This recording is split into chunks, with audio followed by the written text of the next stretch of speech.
ดำแกล้งทำให้หลงแล้วก็บ่ซื่อตรงมันคงเหมือนดังคำมันสวัสดิ์ที่หวังจะห่างไปด้วยใจไว้บันอายต้องจะบันโศกสันกำเกลือนน้ำตามีคนคอยแกล้งอยู่เบื้องหลัง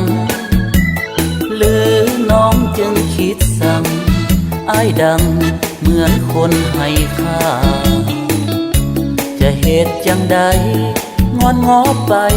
แล้วยังหนีหน้าบ่หวนคืนมาอุลาอันนี้ซ้ำตมน้องไปเสื้อคนยุคนแย่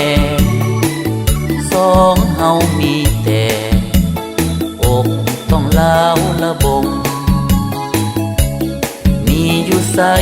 ละแฟนคนใหม่ที่หมายมาส่งน้องคนเดียวอายยังซ้ำตรงหลายคนคงอกแตกตายจงคืนมาผูกหักอีกหนหักให้ซื้อกะมนสองคนบ่มีวันนายต่างสวยทานน้องความหักเฮาด้วยกันสองฝ่ายหักหรือจะขายหากใจเฮาซื้อต่อกัน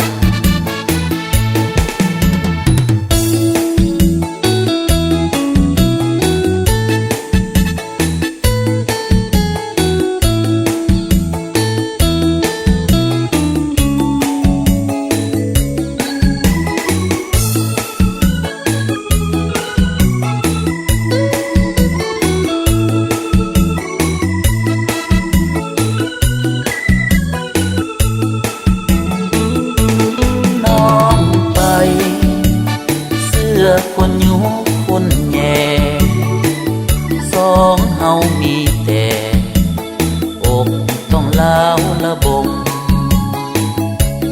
มีอยู่ใสละแฟนคนใหม่ที่หมายมาส่งน้องคนเดียวอายยังซ้ำตรง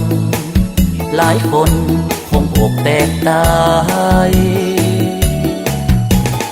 จงคืนมาผูกหักอีกหนหักให้ซื้อกะมน